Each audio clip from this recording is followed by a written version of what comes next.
place est encore chaude, mais je m'assois. Donc merci beaucoup, merci de m'accueillir aujourd'hui. C'est un grand plaisir de venir à Rodez. Je n'étais jamais venu, donc je découvre cette belle région. Bah oui, je le reconnais, je le concède, et je vous avoue que je trouve cette région absolument magnifique. Nous avons déjeuné tout à l'heure et nous évoquions justement cette conférence avec Monsieur le Président, Monsieur le Directeur Général, et il disait, bon, il faudrait quand même que ce soit un peu positif et optimiste. Alors j'ai dit, bon, très bien, oui, bon, on va essayer. Donc, on est le 1er juillet. Le 1er juillet, c'est un vieux saint français, c'était la Saint-Calais. Alors il y avait un vieux proverbe français qui disait, s'il pleut à la Saint-Calais, il pleuvra les 40 jours d'après. Donc, vous voyez, je suis positif et optimiste, il nous reste à peu près 8 heures pour qu'il ne pleuve pas à la Saint-Calais. Alors, cela étant, dans le proverbe, on ne dit pas quand il fait beau à la Saint-Calais, il fait beau les 40 jours d'après, il ne faut pas exagérer non plus. Mais on va dire, voilà, donc je vous apporte déjà une bonne nouvelle, j'étais optimiste, on va pouvoir passer au reste. Alors, là, évidemment, vous me dites, ça y est, vous êtes noir, vous êtes trop noir. Alors là, évidemment, je ne résiste pas. Je cite un immense peintre français qui s'appelle Pierre Soulages, vous voyez, donc qui, dans sa définition de l'outre noir, disait, je ne sais pas si vous connaissez cette phrase, le noir, il avait regardé ses toiles, il disait, le noir avait tout envahi au point que c'était comme s'il n'existait plus. Alors c'est un peu ça, au fond, que je vous propose de faire là maintenant, c'est de regarder le noir qui, incontestablement, est sur l'économie internationale et sur l'économie française aujourd'hui, mais il est tellement là qu'on peut dire qu'au point il n'existe plus, c'est-à-dire qu'à un moment donné, on doit considérer que, voilà, nous sommes dans cette situation, soit on pleure, on se lamente, on dit c'est fini, on ne sait plus comment faire et on ne sait pas comment on va en sortir, ou bien on dit, bon ben voilà, la situation est compliquée, il va falloir la gérer, et au fond, peut-être cette situation, elle nous apportera au final plus d'opportunités que de menaces. Alors, si on part dans cette logique, peut-être la première chose à faire, c'est quand même revenir aujourd'hui sur le diagnostic, cette finance internationale que l'on évoquait, comment elle nous a amenés à la situation dans laquelle nous sommes aujourd'hui. Et peut-être ce diagnostic, il n'est pas inutile de le faire parce que, à force de l'oublier ou peut-être de le simplifier, ça amène aussi parfois des réponses simplificatrices, schématiques, extrêmement dangereuses par les temps qui courent, y compris et peut-être surtout en France. On va dire quand on schématise, on peut aussi schématiser les solutions et ça peut être dangereux. Et puis ça nous amènera dans une deuxième partie à dire il n'existe plus le noir tellement il est là et à regarder on fait quoi maintenant. Et donc c'est un peu la manière dont j'envisageais cette présentation de cette causerie d'aujourd'hui. Alors d'abord, comment on en est arrivé là? L'origine de la crise que nous vivons aujourd'hui, je vais vous la situer même peut-être trop précisément, mais quand même de manière assez nette, en vous disant ce que nous vivons aujourd'hui, 2013, trouve ses racines dans 1989. 1989 n'est pas seulement, là c'est les Français immédiatement qui disent « Ah, c'était le bicentenaire de la Révolution ». Oui, mais je vous parle de 1989 à l'échelle mondiale. 1989, c'est vraiment 2 événements fondamentaux qui vont, pourrait-on dire, marquer le monde d'aujourd'hui. 1989, c'est la chute du mur de Berlin, c'est-à-dire la fin réelle de la Deuxième Guerre mondiale. La fin réelle de la Deuxième Guerre mondiale, c'est pour la première fois dans l'histoire de l'humanité, on va dire l'ensemble de l'humanité qui se dit on va peut-être fonctionner ensemble, on va peut-être fonctionner, on va dire, de concert. On était toujours en opposition larvée ou en opposition tout court. Là, pour la première fois, on casse ce mur qui représentait en quelque sorte le conflit potentiel existant entre 2 blocs. C'est absolument fondamental ce qui se passe en 1989 et qui se passe aujourd'hui. On va y revenir parce que ça, c'est vraiment quelque chose qui doit être présenté notamment à la jeune génération comme quelque chose d'absolument, on va dire, précieux, le joyau entre tous qu'on peut léguer à la jeune génération. C'est la première fois dans l'histoire humaine que l'humanité fonctionne tout ensemble. Et on doit bien souligner le fait que cette crise, au fond, elle peut être aussi une sorte de retour en arrière, une sorte de retour à la fragmentation que l'on sent en effet comme étant la tentation ou parfois d'ailleurs la fausse solution présentée à la situation que nous vivons aujourd'hui. Si l'on regarde, on va dire 1989 comme base de départ, pour l'Europe, c'est tout d'un coup un élargissement potentiel extraordinairement compliqué, mais aussi extraordinairement exaltant. 1er juillet 2013, l'Europe a 28.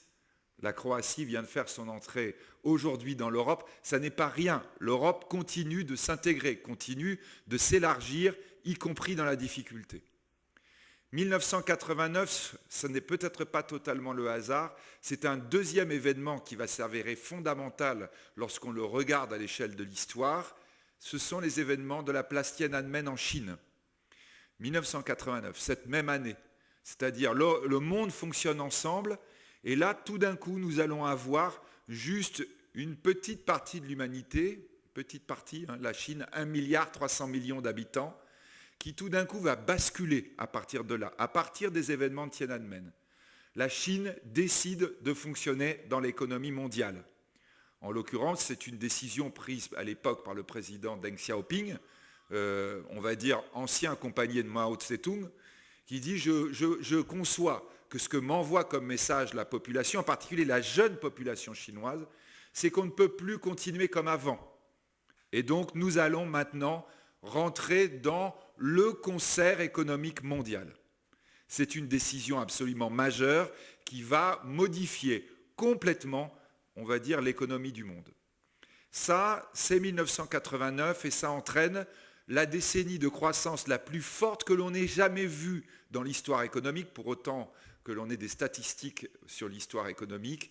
C'est la décennie 90-2000, une décennie de croissance incroyable, qui va se traduire notamment, et vous voyez, on peut manipuler les milliards quand on parle d'économie, mais là, d'un milliard très important, d'ailleurs 1,4 milliard de personnes dans la décennie 90-2000, 1,4 milliard de personnes qui sortent du seuil de pauvreté.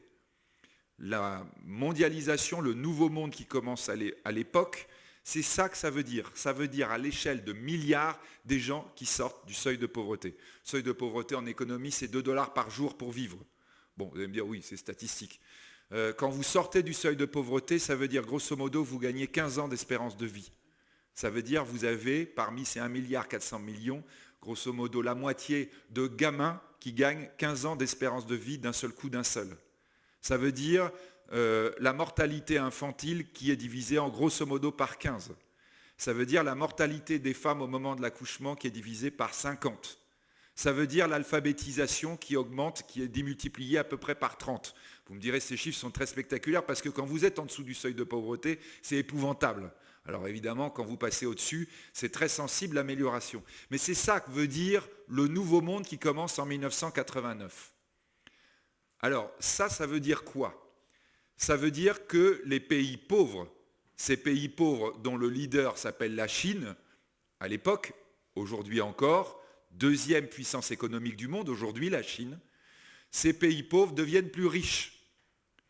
Ça, c'est la très grande et bonne nouvelle de la mondialisation qui commence en 89.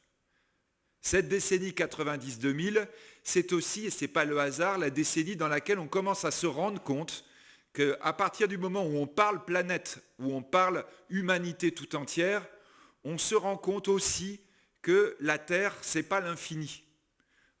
J'étais avec l'autre jour, on va dire dans une avant-première, mais qui est passée à la télévision, je ne sais pas si vous l'avez vu, un film de Philippe Stark. Philippe Stark a présenté l'humanité de demain. Et dedans, il y avait un témoignage très intéressant des astronautes qui disait, quand vous êtes dans un satellite, quand vous êtes en train de tourner autour de la Terre et que vous avez autour de vous l'univers entier, vous voyez la Terre comme une petite boule bleue, vous vous dites, mon Dieu, qu'elle est petite, qu'elle est fragile. 90-2000, on se rend compte que la Terre, ce n'est pas l'infini comme le pense une personne quand elle regarde l'océan ou quand elle regarde une forêt ou quand elle regarde un pays. On se rend compte que c'est un univers fini, à source finie. Cette décennie, c'est celle où tout d'un coup on parle du dérèglement climatique, où on se dit, si toute l'humanité consomme comme l'humanité occidentale, eh bien la Terre, elle pète, elle explose. C'est aussi cette prise de conscience, la décennie 90-2000. Alors ça veut dire quoi par rapport à ce que j'étais en train de dire tout à l'heure? Ça veut dire que si vous avez des pays pauvres qui deviennent plus riches, eh bien, ouais. En fait, si vous êtes dans un univers fini, ça doit vouloir dire d'une certaine façon que les pays qui étaient super riches vont devenir un peu plus pauvres. Il y a un mois, j'étais à Madrid pour aller écouter, parce qu'on nous avait proposé d'aller l'écouter, le président Clinton, qui a été président des États-Unis entre 1992 et 2000. Et il nous disait d'ailleurs, l'erreur, ou plus exactement la faute d'appréciation que nous avons fait à l'époque, c'était justement croire que la mondialisation, c'est que tout le monde vivrait comme les Occidentaux. Il disait, dans cette période, on l'a vraiment cru. Et puis dans cette période, on s'est rendu compte que non, ce n'était pas possible. Que si les pays pauvres devenaient plus riches, c'était que les pays riches allaient devenir plus pauvres, et que c'était un peu ça qu'on allait devoir gérer d'un point de vue politique. Alors, quand vous êtes dans une démocratie, il se trouve que la plupart des pays riches sont des démocraties. Que vous repassez devant les électeurs de manière régulière, que vous soyez président d'un conseil régional, ou que vous soyez président des États-Unis ou président de la France, vous sentez bien que le message en disant la mondialisation, ça va signifier, chers électeurs, que vous allez être un peu plus pauvres, c'est un message compliqué.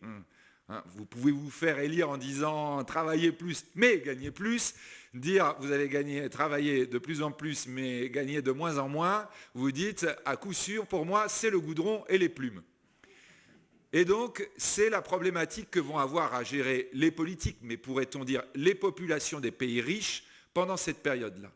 Et là on en arrive au problème de ma finance internationale, parce que les politiques et les populations consentantes vont dire comment on peut faire pour essayer de faire passer la pilule. Vous voyez, c'est-à-dire grosso modo pour garder notre niveau de vie alors qu'on devient moins riche. Alors, vous êtes une personne, vous êtes un ménage, vous êtes une entreprise, vous êtes une ville, vous êtes une région, vous êtes un pays. Comment vous faites pour maintenir votre niveau de vie alors que vous gagnez de moins en moins? Eh bien, vous n'avez qu'une seule solution qui a été toujours trouvée dans l'histoire, qui est une solution qui en général finit pas très bien. Pour garder votre niveau de vie alors que vous gagnez moins, eh bien, vous vous endettez. Ça va être la solution que l'on va trouver dans la décennie, dans ces pays d'Occident, pour dire, bon, pour atténuer le choc, on va s'endetter. Et vous voyez, la dette, oui, c'est quelque chose qu'il faudra rembourser un jour, mais bon, on peut se dire que finalement, ça prendra du temps et que peut-être les choses n'iront pas si vite. On n'avait pas prévu que quand on disait que les pays pauvres allaient devenir plus riches, par exemple, au début, ça commence petit à petit, et que ça s'accélère, mais super, super vite. À l'époque, en 90, la réunification allemande, par exemple, on dit, dans 7-8 ans, la pilule sera avalée. À l'époque, on dit, à l'horizon 2050, la Chine va rentrer dans le club des 10 puissances dans les 10 premières puissances du monde. 2050, on dit en 90. Oui, on dit, grosso modo, oui, on a 60 ans. 10 ans après, la Chine, elle ne frappe pas dans le club des 10 puissances, elle frappe à la porte des 5 puissances. Et 13 ans plus tard, elle est deuxième puissance du monde, et là maintenant, les derniers rapports disent qu'elle va rapidement devenir première puissance. Et donc ça veut dire évidemment, vous voyez, que l'appauvrissement des pays riches, il va aller beaucoup plus vite que prévu. Et que la dette, dont on a besoin pour maintenir le niveau de vie, elle va aussi croître beaucoup plus vite que prévu. Et donc, c'est bien ce qui va se passer pendant cette période. Nous allons avoir la dette qui va croître de plus en plus vite. Vous notez que je vous annonce des mauvaises nouvelles. Alors non, je crois que tout commence à se couper. Donc, la dette va croître de plus en plus vite. Alors, évidemment, comment on fait pour faire croître de la dette quand on crée de moins en moins de richesses? Vous voyez, en soi, la dette, ce n'est pas mauvais. On va y revenir peut-être quand on va parler des problématiques françaises. Le but, ce n'est pas supprimer la dette. La dette, quand vous avez des jeunes, quand vous avez un jeune ménage devant vous, c'est dire aux jeunes, écoutez, on ne va pas attendre 40 ans que vous ayez économisé pour vous acheter une maison. Vous allez gagner de l'argent, vous allez créer de la richesse. La dette, c'est juste anticiper ça. Et dire, très bien, on vous prête tout de suite de quoi acheter la maison, parce qu'on sait, vous êtes un jeune ménage plein d'allant et plein de bonne volonté, que vous allez rembourser cette dette, il n'y aura pas de problème. Donc vous avez la maison tout de suite. Ça, c'est très bien. C'est, je dirais même, on va dire, la manière la plus astucieuse que peut inventer l'humanité pour fonctionner. Faire confiance à ce qui va se passer dans le futur. Ça, c'est le jeune ménage qui va gagner de l'argent. C'est évidemment plus compliqué en matière financière quand justement la dette, on veut la créer parce qu'on ne va pas gagner d'argent. Normalement, la finance traditionnelle, elle vous dit pas d'argent futur, pas de perspective, pas de dette. Quand vous allez voir un banquier normal et que vous allez lui dire voilà, j'ai besoin d'emprunter parce que je vais gagner de moins en moins, il va vous dire ah oui, justement, il va y avoir un problème. C'est à vous que je ne vais pas prêter ou alors je vais vous mettre des taux d'intérêt très très très élevés. Et donc ça, évidemment, le taux d'intérêt très très très élevé, normalement, c'est pour vous décourager, vous décourager d'emprunter. Là, donc, on était exactement dans l'équation inverse. Et donc, on se dit comment faire ?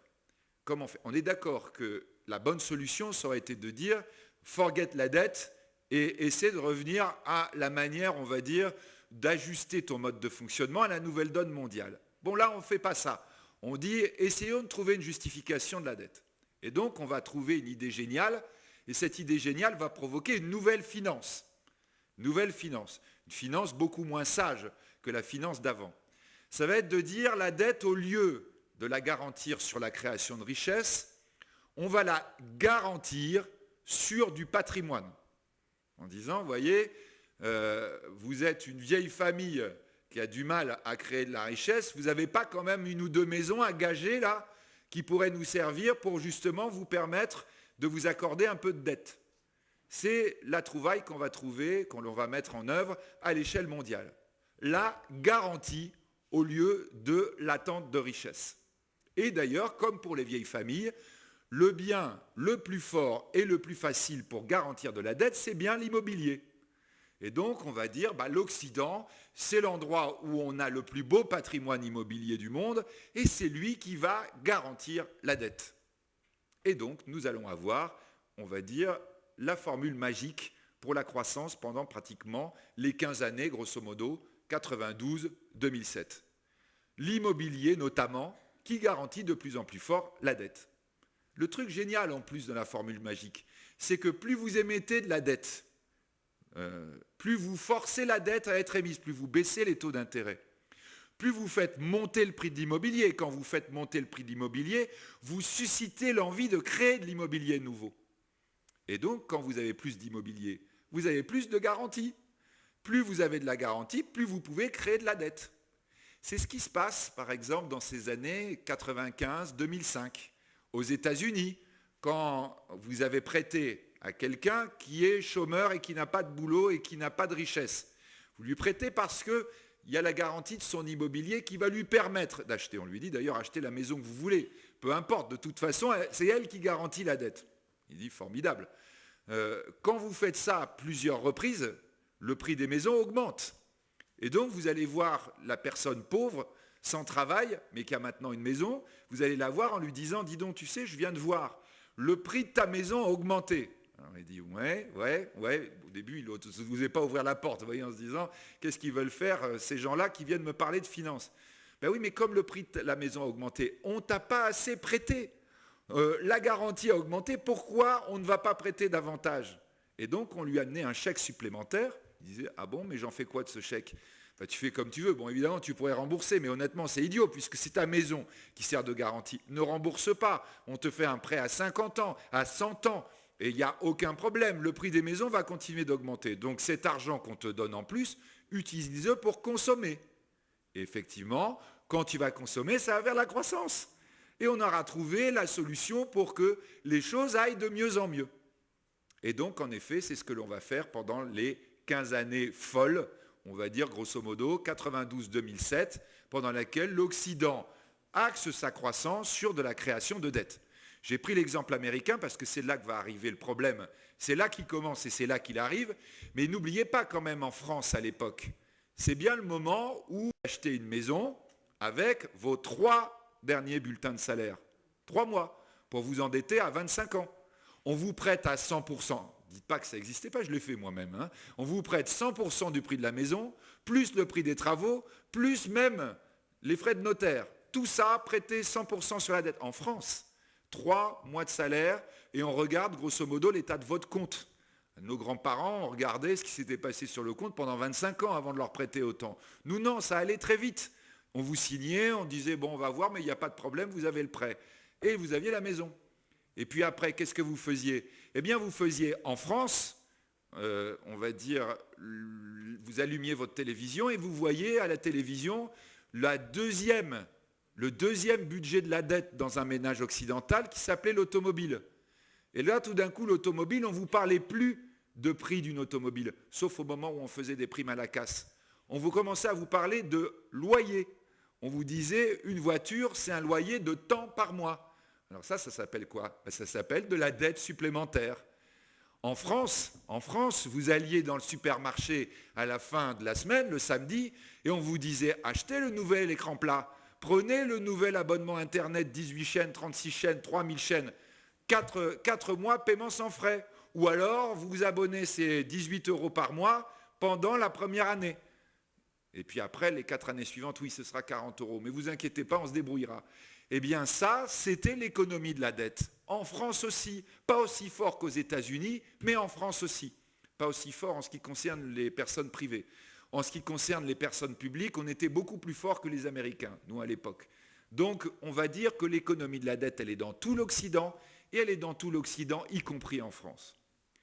Alors cette folie furieuse de la dette, évidemment, il n'y a pas de raison qu'elle arrête. Plus les pays émergents ont de la croissance folle, plus on se dit qu'il faut qu'on crée de la dette. Et plus ça va, plus ça s'accélère. Et plus ça s'accélère, plus ça commence quand même à inquiéter les gens. 2004-2005, on commence à se dire, là le truc, c'est vraiment mal parti. 2007, le début de la crise, juillet 2007, la Chine a 14% de croissance annuelle. 14% de croissance annuelle, tous les économistes dans toute l'histoire vous disent, c'est intenable. Vous ne pouvez pas tenir, votre système explose.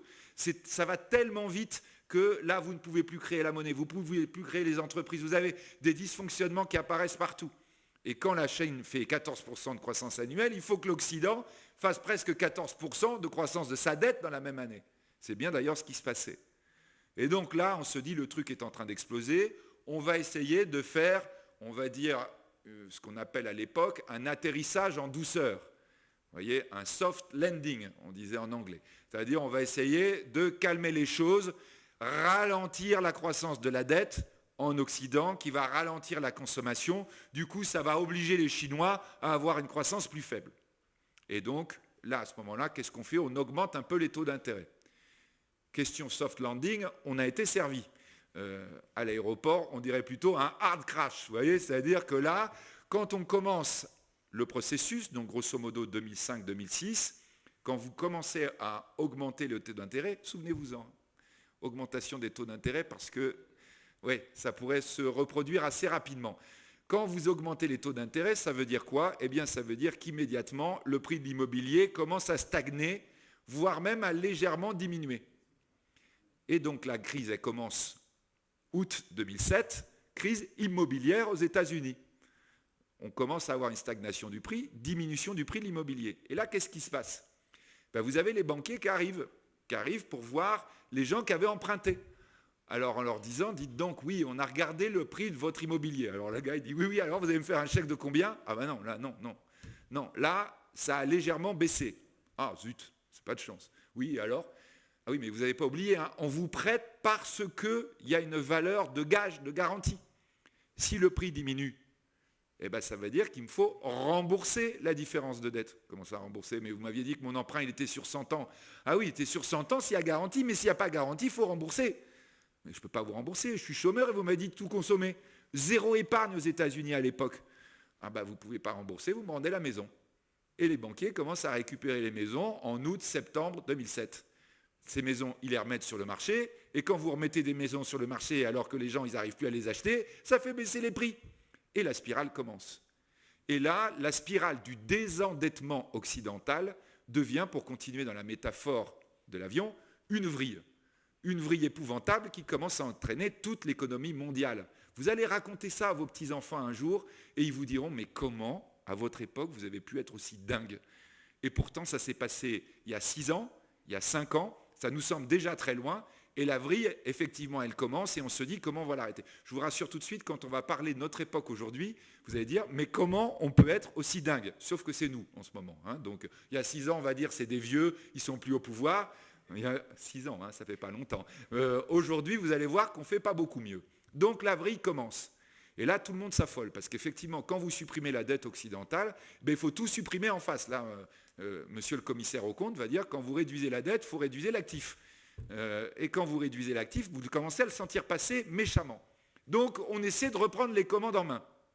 Alors, comment on va reprendre les commandes en main? C'est en se rendant compte que lorsque vous réduisez la dette, vous faites faire faillite à ceux qui ont émis la dette, c'est-à-dire aux banques. Donc, en l'occurrence, septembre 2008, faillite de Lehman Brothers. La banque qui commence à faire faillite et toutes les voisines qui vont faire pareil. Donc, on reprend les commandes de l'avion vraiment in extremis. Comment?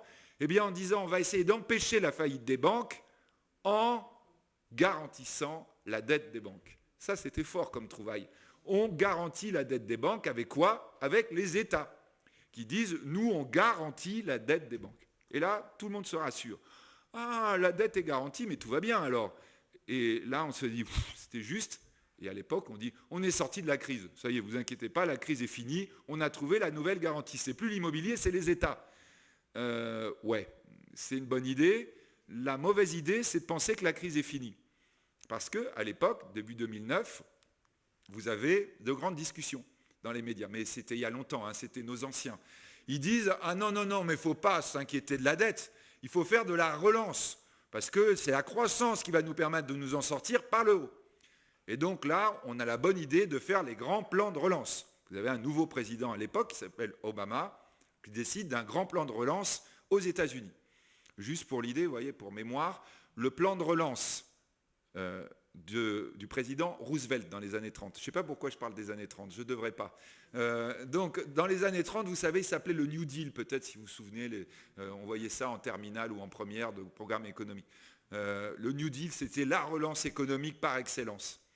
New Deal de Roosevelt en dollars d'aujourd'hui. En dollars d'aujourd'hui, écoutez-moi bien, c'est 100 milliards de dollars sur 8 ans. Barack Obama, c'est 8, je vous ai dit quoi 100 milliards de dollars. Oui, c'est bien ça, je vous parle bien de milliards, je me suis dit, j'ai oublié un milliard. Barack Obama, c'est 800 milliards de dollars sur 8 mois. Dollars d'aujourd'hui. Mais c'est juste le début. La Banque centrale américaine, depuis le mois de septembre 2012, injecte 86 milliards de dollars tous les mois. Et elle a dit aussi longtemps qu'il le faudra. On est d'accord que la question plan de relance, on n'a pas fait les choses à moitié. On y va franco.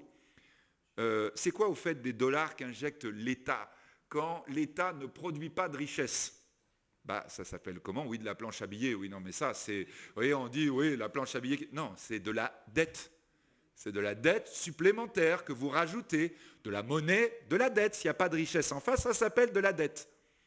Et donc, quand les États garantissent les dettes des banques, et pour essayer de diminuer leurs garanties, ont décidé d'augmenter leurs dettes, si jamais vous n'avez pas de création de richesse, vous allez droit au gros problème.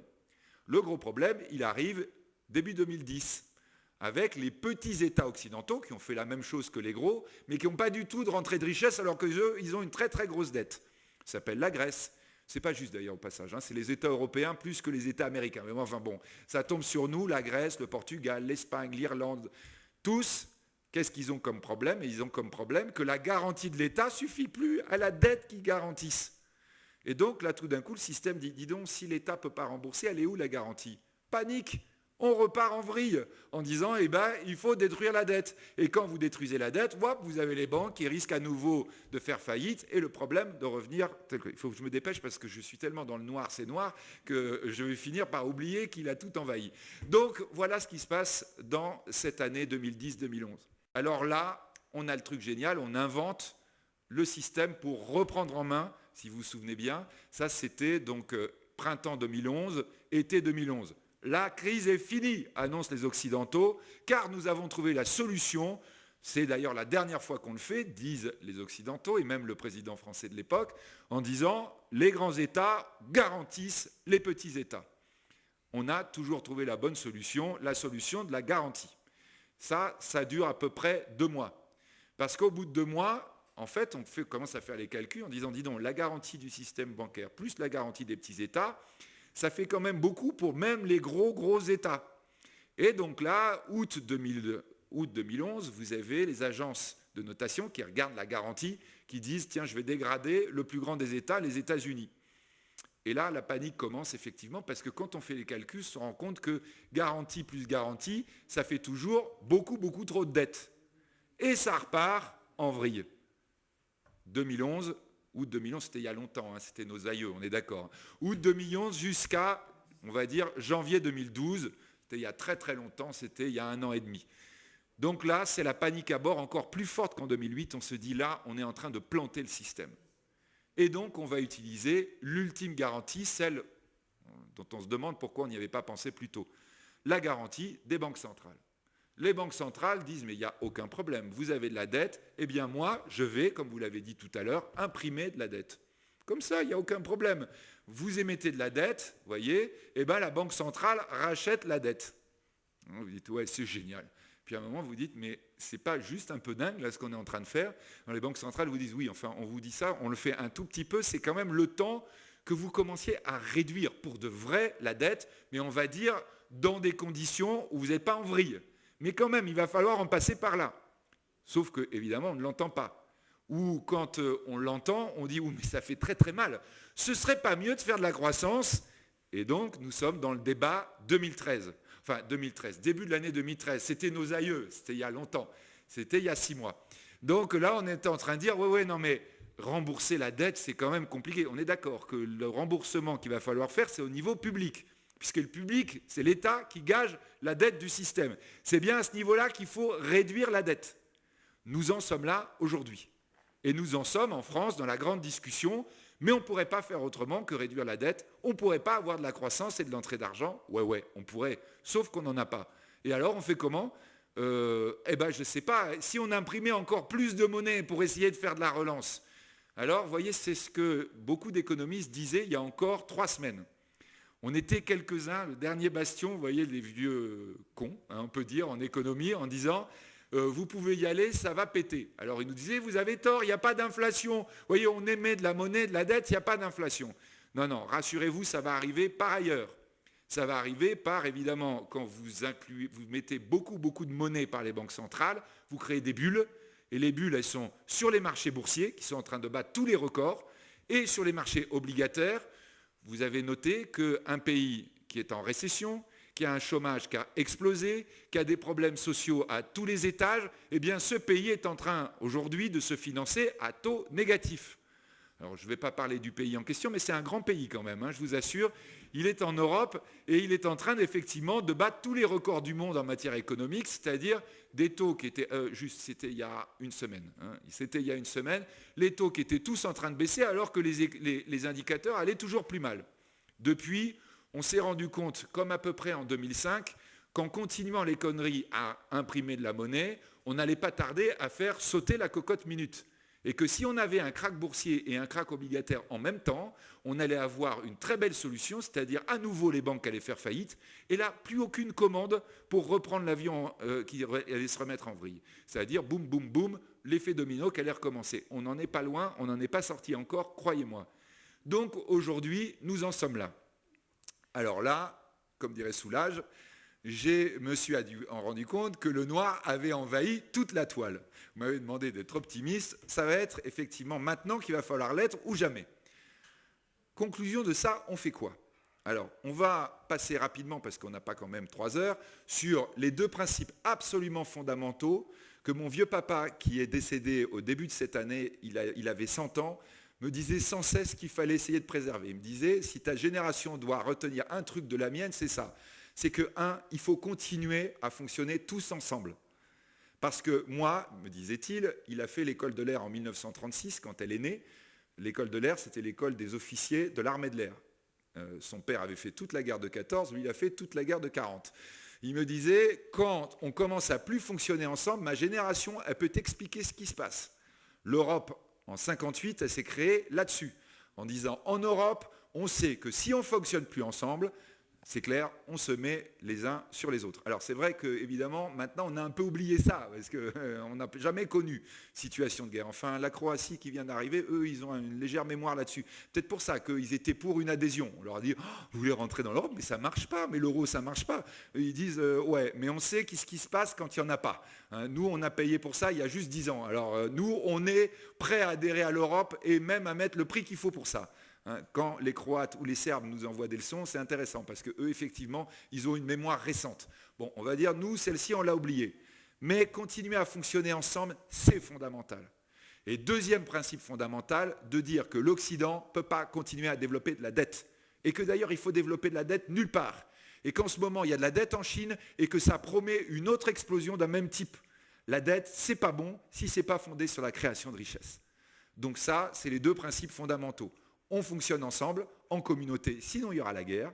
Et on fonctionne en essayant de ne pas, on va dire, tirer des chèques sur les générations futures, c'est-à-dire de ne pas avoir une dette de dingue. Bon, voilà, ça, c'est les deux principes, les deux piliers de base. C'est la logique de base d'un système économique de base. Alors après, ça veut dire quoi concrètement? Et donc là, j'en arrive, cher Président, à des choses qui vont vouloir dire quelque chose aussi pour les gens qui sont sur le terrain. Ça veut donc dire que l'on doit revenir à une économie de la production de richesse. D'accord? Le truc tout bête, économie de la production de richesse. Vous vous souvenez bien, si je veux de la dette, il faut que j'ai la production de richesse. Si j'ai de la dette, il faut que j'ai de la richesse en face. Ça, fondamental en économie, ça veut dire on revient à une économie de l'offre. De l'offre. Alors vous allez dire, c'est quoi l'autre économie? C'est l'économie de la demande. L'économie dans laquelle on disait, le truc le plus important, c'est consommer. Vous voyez, la France est le pays probablement le plus fou de ce point de vue. Le pays qui a pensé, qui s'est développé depuis maintenant presque 2 millénaires, et en tout cas au moins depuis 3 siècles, depuis 2 siècles a commencé la révolution industrielle, qu'il a pu se développer par sa consommation. Ça, vous voyez, c'est le truc extraordinaire, que peu à peu, on a réussi à intégrer avec nos grands copains américains. On a pensé que la richesse de la France, c'est parce qu'on consomme beaucoup. Alors, je ne sais pas si vous entendez bien ça tous les jours dans vos médias. On vous explique par exemple que là, cette année, les vacanciers, ils ne dépensent pas assez. Ça commence à être un peu embêtant parce que s'ils ne dépensent pas assez, ça va mettre en péril l'équilibre économique de la France. Ah, c'est intéressant, hein. En fait, le développement de la France, il s'est fait par les vacanciers l'été. Et il s'est fait aussi l'hiver parce qu'il faut beaucoup consommer au moment des fêtes de Noël. Vous allez avoir le message, attention là, les Français ne consomment pas assez pendant les fêtes, ça va mettre en danger le PIB de l'année. C'est ça qui est devenu la logique française. Vous avez des gens aujourd'hui qui ne produisent pas de richesse en France, mais vous disent « rassurez-vous, je consomme ». Ah bon, vous m'avez fait peur. Ah ben je suis un vrai agent économique, je consomme. Ouais, ok. Mais vous consommez quoi, des produits français? Ben non, puisqu'on n'en produit plus. Ah ben oui, c'est intéressant. Et vous ne pensez pas qu'à un moment donné, on va avoir un problème? Si vous faites que consommer et que vous ne produisez pas, ça veut dire que vous créez de la dette, non? Ah oui, si vous me le dites comme ça, vous n'avez pas tort. Donc on doit oublier cette logique, cette obsession de la consommation qui est la folie furieuse amenant la dette. Nous devons revenir à la logique de l'offre, c'est-à-dire à la logique de production. Vous allez me dire, ah bah oui, mais si je crée, il faut bien que quelqu'un consomme. On est d'accord. La poule et l'œuf. Eh bien, on va commencer par la poule. Vous commencez par produire et après on consommera. C'est grosso modo d'ailleurs le message que nous envoient très très fortement les Allemands. En disant, commencez par produire, après vous consommerez. Vous verrez, il n'y a aucun problème. La consommation, on sait bien. Hein. Vous voyez, quand vous avez beaucoup d'argent qui vous tombe, vous savez à peu près le dépenser. Le problème, c'est gagner l'argent. D'abord, la première chose. Commencez par ça. Commençons par ça. Est-ce que c'est une mauvaise nouvelle pour la France? La réponse est non. La France, contrairement à ce que nous venons de dire, elle ne s'est pas construite sur sa consommation. La France, elle s'est construite sur sa capacité extraordinaire de la richesse. Et à produire de la nouvelle richesse, et à produire de l'innovation. La France est encore aujourd'hui la 5e puissance économique du monde. La 5e puissance économique du monde avec 65 millions d'habitants. C'est-à-dire une proportion incroyable de production de richesse par rapport à ses habitants. La France s'est construite depuis des décennies, depuis des siècles, sur le fait que c'est une terre incroyable d'innovation et de production de richesse. Donc ça veut dire quoi? Ça veut dire juste qu'on doit renouer avec ce passé. Et que ce passé, c'est aussi notre présent. Quand aujourd'hui je suis en train de vous parler, le PIB français, il est en train de tomber parce que nous sommes en train de le créer. Alors je suis d'accord qu'il y a plein de trucs qui peuvent être considérés comme relativement artificiels et qui sont le même parfois totalement, mais il y a plein de trucs aussi qui sont réellement du PIB, qui sont réellement de la richesse que le monde entier nous envie. Et donc on doit évidemment renouer avec ça. Et dire notamment à la jeune génération, vous voulez savoir comment on va sortir de la crise, vous en rendrez même pas compte. C'est le jour où vous allez commencer à nouveau à produire en masse, vous, jeunes gens avant tout, évidemment les autres aussi, mais d'abord les jeunes, en leur disant, c'est vous la solution et c'est vous avec de la production de richesse. Alors, on dit, ah ouais, c'est bien joli, il faut qu'ils aient du boulot. Ouais, il faut même surtout qu'ils trouvent des initiatives, il faut même qu'ils se concentrent sur la capacité à créer de la richesse. Ouais, on est d'accord qu'il y a le problème du chômage vis-à-vis de la jeune génération. Mais moi maintenant, je vais vous parler de la jeune génération en tant que parent, d'une part, et en tant qu'éducateur, d'autre part. Moi, j'ai des jeunes gens, et là je vous parle de la jeune génération française, on est d'accord parce que je vous parle de mes expériences d'enseignant en France. Moi, j'ai des gamins qui arrivent à Nanterre, ils ont 18 ans. Ils viennent juste d'avoir le bac, je fais encore des cours de première année. Il faut que je fasse attention, peut-être plus l'année prochaine, mais je fais des cours de première année depuis le début de ma carrière. Là, j'ai mes gamins de 18 ans. Mes gamins de 18 ans, ils ont déjà dans les yeux quelque chose qui ne va pas. Ils vous disent que la vraie vie, le truc dans lequel on s'épanouit, c'est à la fin de la journée. Ils vous disent que c'est la fin de la semaine, que c'est au moment des vacances.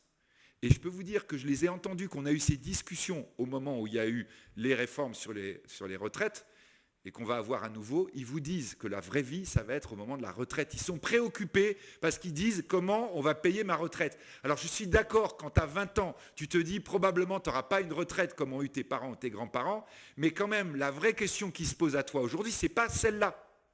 Alors qu'est-ce que ça veut dire comme message en creux, ça ?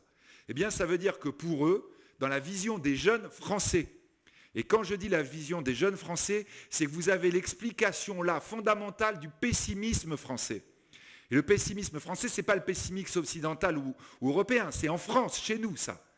En France, on considère que grosso modo, vous avez la vraie vie qui va être s'épanouir avec vos copains, regarder TF1 le soir, pour les jeunes générations, pas mal se saouler en fin de semaine, après avoir une famille, la famille, vous voyez, c'est le cocon, c'est l'endroit formidable que vous recherchez, et qu'entre les deux, vous avez le bagne, vous avez la galère, vous avez le truc épouvantable, ça s'appelle le boulot.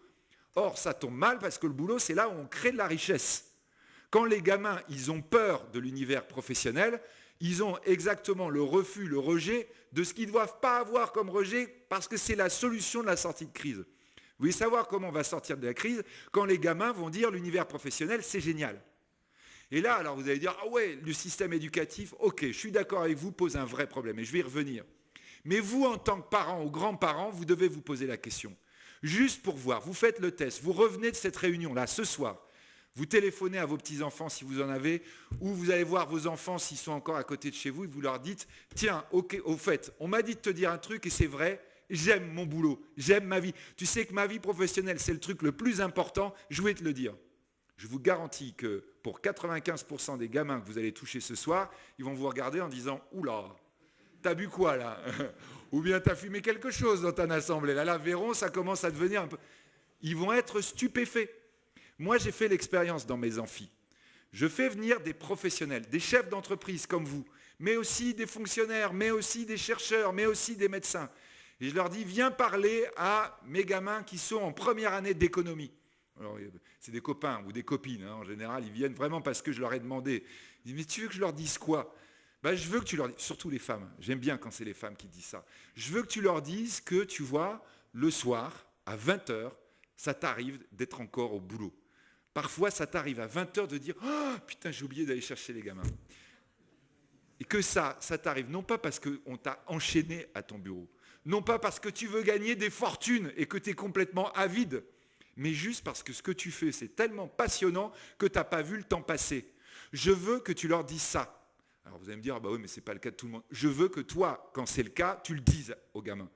Eh bien, je vous garantis que dans les amphis, vous allez avoir, d'abord, au bout de 15 secondes, les gamins qui disent, mais pourquoi vous nous racontez ça ? Alors l'autre, il est gêné en disant, tu vois, je t'avais dit qu'il n'y avait aucune... votre prof m'a demandé de le dire. Non, mais deuxième doigt qui se lève. C'est vrai ? Oui, bien sûr que c'est vrai, oui. Mais d'ailleurs, vos parents, il y a plein de gens comme ça, vous savez. Alors, les gamins relèvent la main en disant, c'est la première fois qu'on entend ça. C'est la première fois qu'ils entendent ça.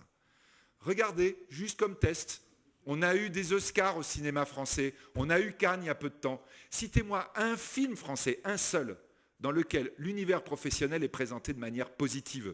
Juste un truc épanouissant. Regardez à la télé ce soir, Vous allez voir, c'est des psychopathes autour de vous, des gens qui veulent vous tuer, des gens qui veulent vous piquer votre place. Et toujours, d'ailleurs, vous rentrez chez vous et vous dites, ouais, vous êtes flic, vous êtes juge, vous avez que des trucs épouvantables, vous rentrez chez vous. Ah, quand même, ah là, c'est la vraie vie. C'est ça, le cinéma, notre façon de voir le boulot. Regardez juste le film américain, le soir même. Le gars, il réussit dans le business, il épouse la plus belle fille ou la plus belle, il va gagner plein d'argent. C'est le message exactement inversé. Alors vous hochez la tête en disant « Ouais, mais c'est pas qu'en France ». Vous êtes dans l'univers maintenant de l'éducation française. Dans l'univers de l'éducation française, qu'est-ce que vous dites à vos gamins? Il faut que tu aies une bonne note, sinon tu seras au chômage. Il faut que tu ailles dans cette filière, sinon tu vas voir, ce sera difficile pour toi. Si tu ne fais pas ce diplôme, tu es foutu. J'ai des gamins qui arrivent à 18 ans qui me disent « Moi, de toute façon, je suis en fac, donc je suis un raté ». Ah bon, pourquoi? Parce que je n'ai pas fait les prépas. Rassure-toi, je te raconte la prépa. La prépa, tu as eu mention très bien en bac. Tu es le meilleur de ta génération. Tu as eu 18, 19 de moyenne à ton bac. Là, tu viens de sortir sous les lauriers et les applaudissements de toute la famille. Tu arrives en prépa en septembre. Tu sais combien tu vas avoir à la première colle, à la première note? -2, -5, 0 si tu es le meilleur, sur 20. On arrive à avoir -2 dans une prépa quand on rentre en France. Vous entendez bien? C'est ça notre système français. Le gamin, il était le meilleur, on lui dit « Bon, maintenant, arrête de rire. Tu te croyais bon, on va t'expliquer ce que c'est que la vraie vie. C'est un coup de bâton sur la tête. » Alors vous allez dire, pourquoi c'est pas pareil ailleurs? Non, non. Figurez-vous qu'un gamin qui va dans le système anglais, on va lui dire, voilà, le mauvais, bon c'est sur D les notes, hein, c'est sur D en théorie. Le mauvais, il a B-. Le super bon, il a A+. Et le mauvais, on va lui dire, tu vois, si tu arrives à avoir B, ce serait génial.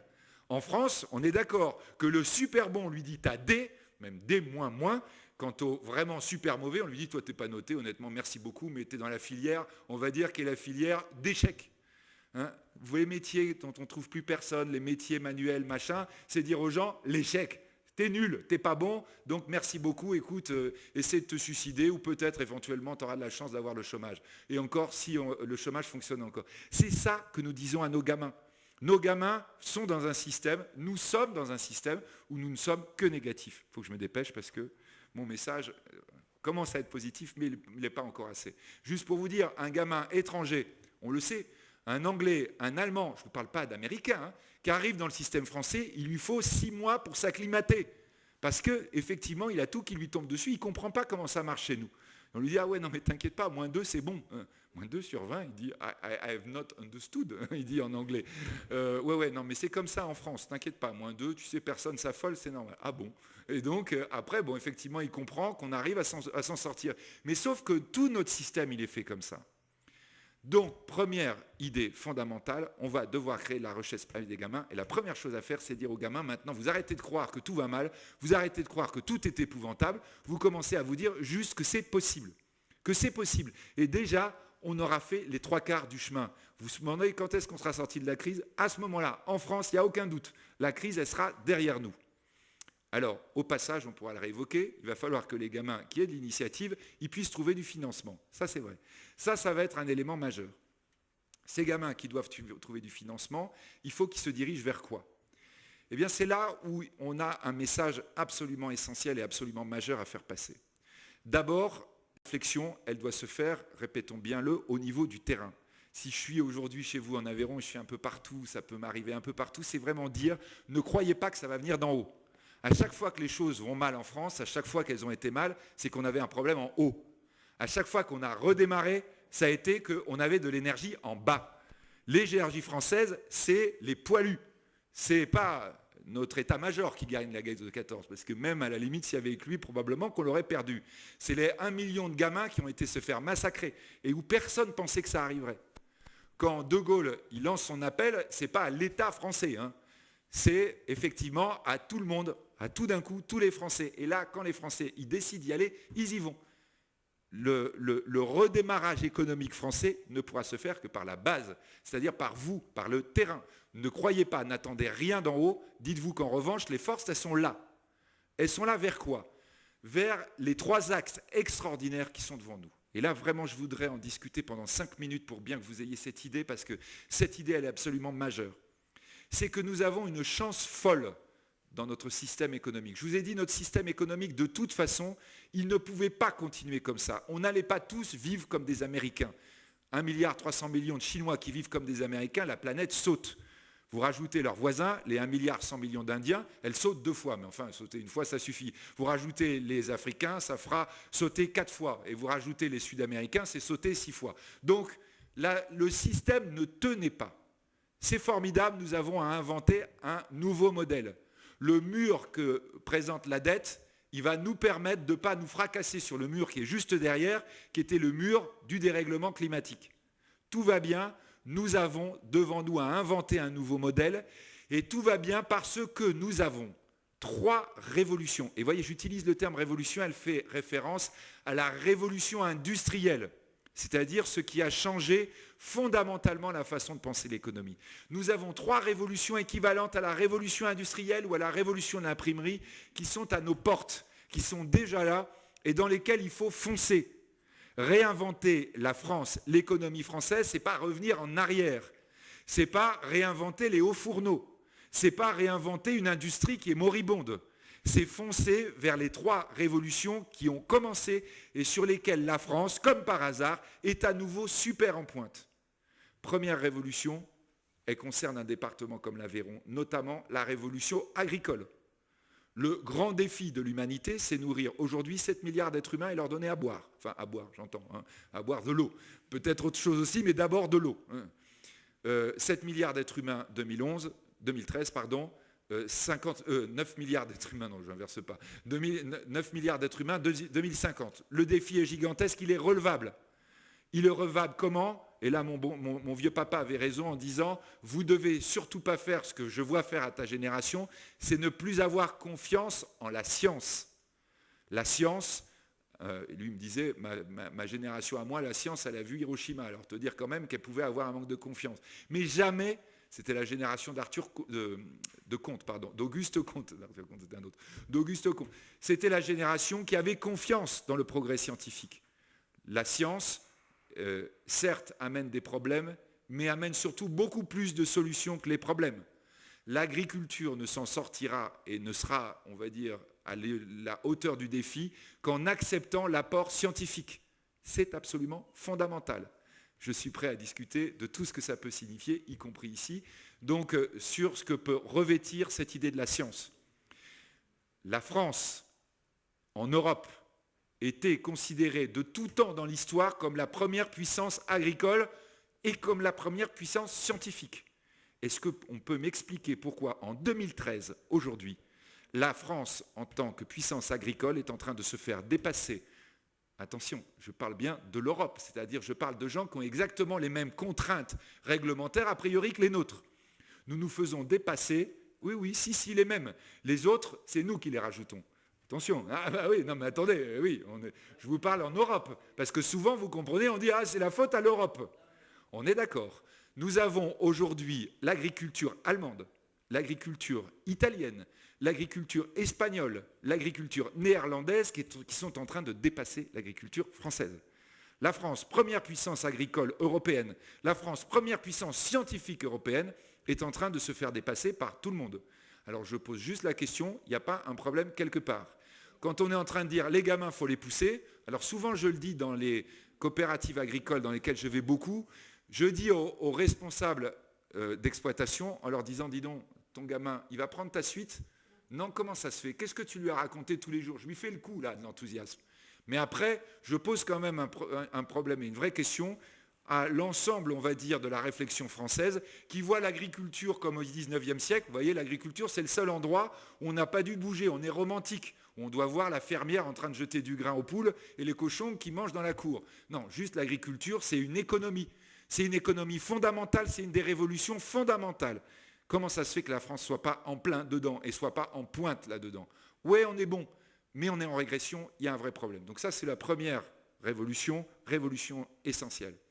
Deuxième révolution majeure, la révolution énergétique.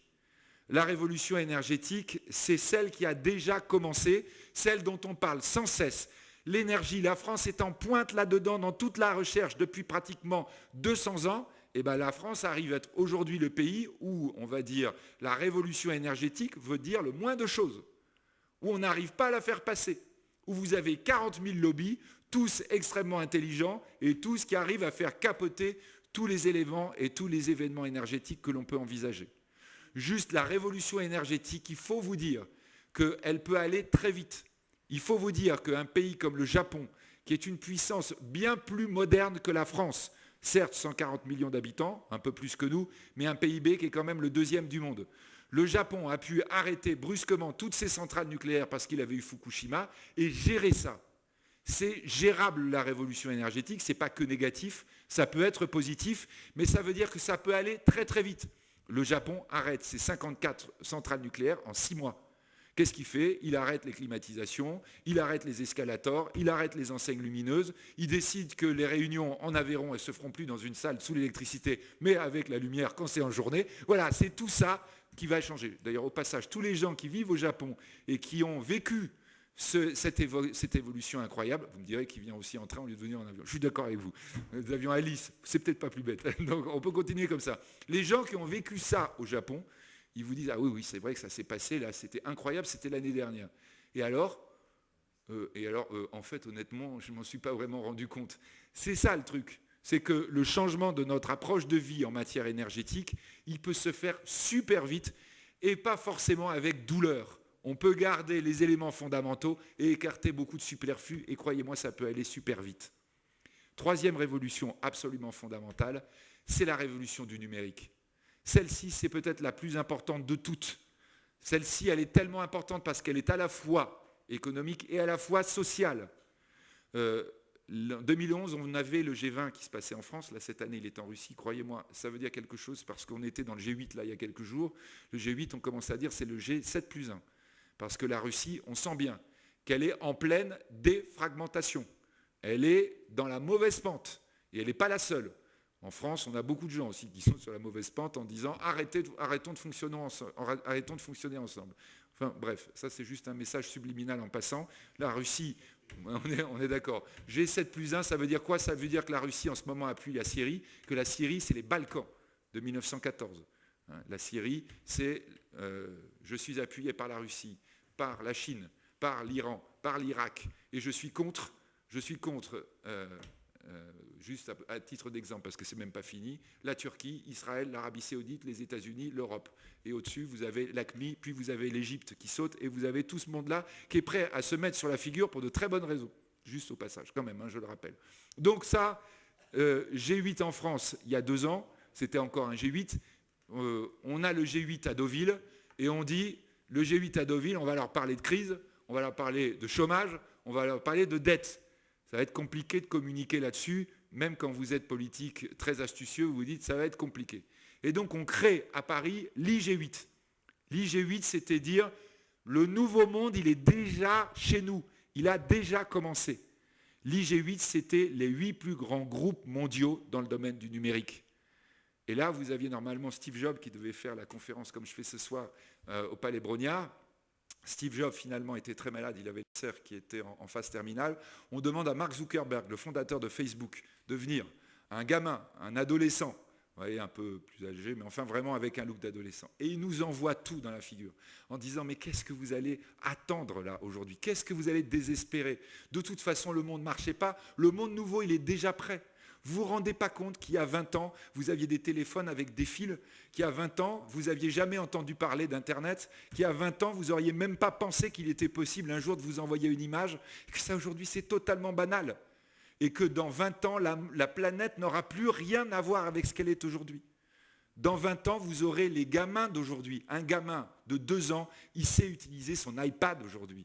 Un gamin, aujourd'hui, vous vous rendez bien compte que du point de vue médical, on se rend compte que les cerveaux des jeunes gens à 5 ans ne sont plus les mêmes que ceux d'il y a simplement 10 ans. Ils sont configurés différemment par le numérique. Les gamins ne fonctionnent déjà plus de la manière dont on fonctionnait nous-mêmes. Le numérique, c'est une révolution que vous n'imaginez même pas. Le numérique, c'est des emplois de manière incroyable. Quand vous avez le commerce par numérique, ça veut dire aussi que vous développez la poste. Et la poste, ce n'est pas que des ingénieurs. C'est des nouveaux boulots de transport, c'est des nouveaux boulots de distribution, c'est une nouvelle façon de vivre.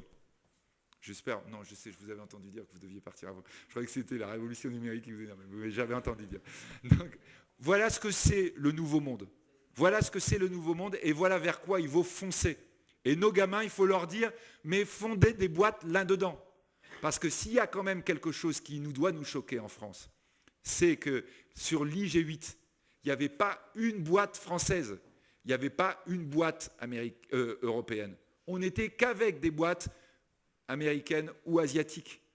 Pour créer Apple, pour créer Facebook, il fallait 2 ingénieurs et un garage. On a des ingénieurs en France, on a des garages, on n'a pas ces entreprises aujourd'hui. Nous, nos grandes entreprises, elles ont 200 ans. On n'a aucune entreprise aujourd'hui parmi les majors mondiaux qui sont en train de monter, qui proviennent de ces nouvelles approches. Je suis dans l'Aveyron, je suis en Gironde, je suis dans le Rhin, je suis n'importe où. Aujourd'hui, c'est là que ça doit se créer. On doit créer cette énorme richesse parce qu'on a des gamins intelligents, on a du potentiel, on a des structures qui le permettent et on doit foncer vers ça. Si on fonce vers ça, alors je peux vous dire qu'on est aujourd'hui effectivement à la Saint-Éloi, c'est la Saint-Éloi, oui, c'est ça. Non, la Saint-Calais, pardon. À la Saint-Calais, qui va faire beau pendant 40 jours et qui va même faire beau pendant 40 mois et qui fera même beau pendant 40 ans. Parce que ça voudra dire qu'on aura vraiment tenu compte des leçons de cette crise.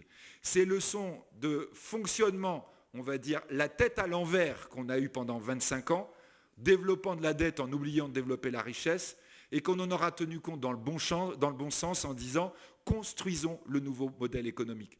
Et ne le construisons pas en attendant qu'on nous explique là-haut qu'il sera possible de le faire, mais en disant demain, on a la possibilité.